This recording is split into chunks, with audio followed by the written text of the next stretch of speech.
ఈరోజు బైబిల్ అధ్యయనం యోహాను సువార్త 10వ అధ్యాయం 25 నుండి 42 వచనాలు. ప్రార్థన. ప్రియమైన దేవా, నీ వాక్యాన్ని అధ్యయనం చేయడానికి మాకు సమయం ఇచ్చినందుకు ధన్యవాదాలు.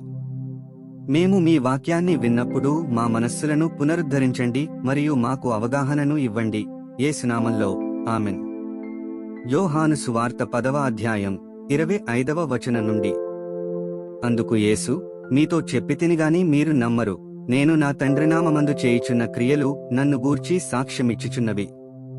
అయితే మీరు నా గొర్రెలలో చేరినవారు కారు గనుక మీరు నమ్మరు. నా గొర్రెలు నా స్వరము వినును, నేను వాటినెరుగుదును, అవి నన్ను వెంబడించును. నేను వాటికి నిత్య జీవమునిచ్చుచున్నాను గనుక అవి ఎన్నటికిని నశింపవు. ఎవడునూ వాటిని నా చేతిలో నుండి అపహరింపడు. వాటిని నాకిచ్చిన నా తండ్రి అందరికంటే గొప్పవాడు గనుక నా తండ్రి చేతిలో నుండి ఎవడునూ వాటిని అపహరింపలేడు.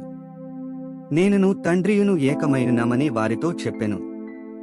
యూదులు ఆయనను కొట్టవలెనని మరల రాళ్లు చేత పట్టుకొనగా, యేసు తండ్రి యొద్ద నుండి అనేకమైన మంచి క్రియలను మీకు చూపితిని. వాటిలో ఏ క్రియ నిమిత్తము నన్ను రాళ్లతో కొట్టుదురని వారినడిగెను. అందుకు యూదులు, నీవు మనుష్యుడవయుండి దేవుడనని చెప్పుకొనుచున్నావు గనుక దేవదూషణ చేసినందుకే నిన్ను రాళ్లతో కొట్టుదుముగాని మంచి క్రియ చేసినందుకు కాదని ఆయనతో చెప్పిరి. అందుకు యేసు, మీరు దైవములని నేనంటినని మీ ధర్మశాస్త్రములో వ్రాయబడి ఉండలేదా? లేఖనము నిరర్ధకము కానేరదు గదా. దేవుని వాక్యమెవరికి వచ్చెనో వారే దైవములని చెప్పిన ఎడల నేను దేవుని కుమారుడనని చెప్పినందుకు తండ్రి ప్రతిష్ఠ చేసి ఈ లోకములోనికి పంపిన వానితో నీవు దేవదూషణ చేయుచున్నావని చెప్పుదురా?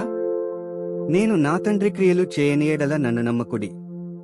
చేసిన ఎడల నన్ను నమ్మకున్నను తండ్రి నాయందును నేను తండ్రి యందును ఉన్నామని మీరు గ్రహించి తెలుసుకొనున్నట్లు ఆ క్రియలను నమ్ముడని వారితో చెప్పెను. వారు మరల ఆయనను పట్టుకొనుచూ చెరిగాని ఆయన వారి చేతి నుండి తప్పించుకునిపోయెను. యొర్దాను అద్దరిని యోహాను మొదట బాప్తిస్మమిచ్చుచుండిన స్థలమునకు ఆయన తిరిగి వెళ్లి అక్కడ నుండెను. అనేకులు ఆయన యొద్దకు వచ్చి, యోహాను ఏ సూచకక్రియను చేయలేదుగాని ఈయనను గూర్చి యోహాను చెప్పిన సంగతులన్నీయూ సత్యమైనవనిరి. అక్కడ అనేకులు ఆయన యందు విశ్వాసముంచిరి. 42 వచనాలు చదివియున్నాము. ముగింపు ప్రార్థన. సర్వశక్తిమంతుడైన దేవా, నీవే మార్గము, సత్యము మరియు జీవము. చదివిన వాక్యాన్ని మీ కృప ద్వారా మా హృదయాలలో ఉంచుకుని మా జీవితంలో అన్వయించుకోవడానికి మాకు సహాయం చేయండి. ఆమెన్.